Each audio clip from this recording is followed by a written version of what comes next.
Kaya Joshua, tignan mo. Di ba merong ganito para sa ulo pag nag-helmet ka? Para di madumihan. Malaki. Ito, pag ganito kaliit, saan tong ulon pinapasok? Sa ulo ng mikropono. Doon siya pinapasok pag ganito kaliit. Pero pag malaki, sa ulo natin dito. Pero pag ganito kaliit, sa mikropono. Para iwas sa mga talsik. Iwas sa mga talsik na puti.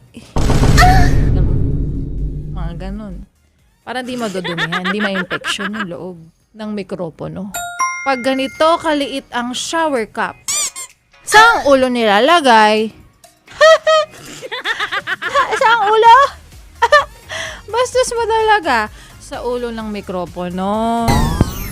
Kayo talaga, pag napanood to ng nanay ko.